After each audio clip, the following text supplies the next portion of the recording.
ഇത് ഞാൻ ബർത്ത്ഡേക്ക് എനിക്ക് തന്നെ ഗിഫ്റ്റ് ചെയ്ത് കുറച്ച് ഐറ്റംസ് ആണ് കേട്ടോ, സെഫോറയിൽ നിന്ന്. എൻ്റെ ആദ്യത്തെ Sephora haul. Don't mind my sexy voice. ഇതിലുള്ള ഐറ്റംസിന് എത്ര രൂപയായിരുന്നു നിങ്ങൾക്ക് ഗസ് ചെയ്യാമോ? വാങ്ങിയതെല്ലാം എല്ലാമല്ല, ഒട്ടുമിക്കതും എൻ്റെ ഹെയറിന് വേണ്ടിയുള്ള കാര്യങ്ങളാണ്. ഇതിൻ്റെ അൺബോക്സ് ചെയ്ത് നോക്കാം. നൈസ്.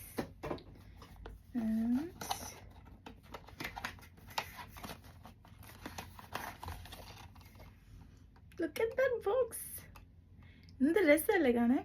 ഇത് ജിസുവിൻ്റെ honey glow ceramide therapy hair mask ആണ്. ഇതിന് നല്ല റിവ്യൂസ് കണ്ട് ഞാൻ വാങ്ങിയതാണ്.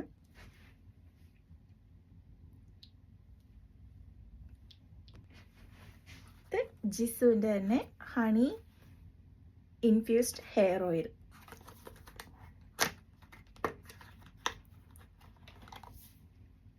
ഇത് ക്യൂട്ടാണ്. ജിസുവിൻ്റെ honey infused leave in hair കണ്ടീഷണറാണ്. ഇത് നമുക്ക് മുടിയിലിട്ട് കഴിഞ്ഞാൽ അങ്ങനെ തന്നെ ലീവ് ചെയ്യാം. ഇത് അമിക്കാന്ന് പേരുള്ള ഒരു ഷാംപൂ ആൻഡ് കണ്ടീഷണറാണ്. ഇത് ക്വായയുടെ ഷാംപൂ ആണ്. ഇത് നല്ലൊരു ഡീടോക്സിഫൈയിങ് ഷാംപൂ ആണ്. അപ്പോൾ ഇത് ഞാൻ വാങ്ങിച്ച് യൂസ് ഇത്രയാക്കി. അപ്പോൾ ഇതിൻ്റെ തന്നെ ഒരു കണ്ടീഷണർ കൂടെ വാങ്ങണം എന്നുണ്ടായിരുന്നു. അപ്പോൾ അത് ഞാൻ ഇത്തവണ സെഫോറയിൽ നിന്ന് വാങ്ങിയായിരുന്നു.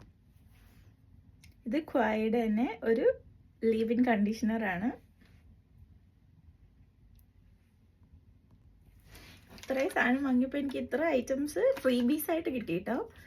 അപ്പം ക്വായയുടെ ഒരു ബോഡി ക്രീം ഉണ്ട്.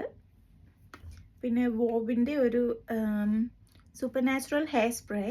ഇത് ഹീറ്റ് റെസിസ്റ്റൻസ് സ്പ്രേ ആണ്. ഇപ്പോൾ ഞാൻ ട്രെസ്മീയുടെ യൂസ് ചെയ്തതുപോലെ വോവിൻ്റെ ഒരെണ്ണം ഫ്രീ ഇട്ടിട്ടുണ്ട്.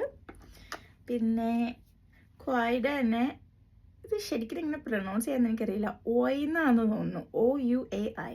അതിൻ്റെ ഹെയർ ഓയിൽ ഫ്രീ ബി ആയിട്ട് ഇട്ടിട്ടുണ്ട്. പിന്നെ ഗുച്ചിയുടെ ഒരു സ്മോൾ സ്പ്രേ, ഫ്ലോറ സ്പ്രേ ആണ്. ഇത് ഓൾറെഡി ഞാൻ ടെസ്റ്റ് ഡോസ് ആയിരുന്നു, അപ്പോൾ ഞാൻ യൂസ് ചെയ്ത് ഇത്രയുമായി. പിന്നെ സെറാവയുടെ ഒരു ഫേഷ്യൽ മോയ്സ്ചറൈസിങ് ലോഷൻ. ഇത് ഇവർ സാമ്പിൾ തന്നെയാണ്, പക്ഷേ ഇത് ഓൾറെഡി ഞാൻ വാങ്ങി യൂസ് ചെയ്ത് തുടങ്ങിയിട്ടുണ്ട്. ഇത് നല്ലൊരു പ്രൊഡക്റ്റ് ആണ് കേട്ടോ. ഈ മാജിക് ബോക്സിൽ നിന്ന് എന്തെങ്കിലും വേറെ വീഴാനുണ്ടോ നോക്കി. അത്രേ ഉള്ളൂ ഗൈസ്. ഇഷ്ടപ്പെട്ട എൻ്റെ ഹോൾ.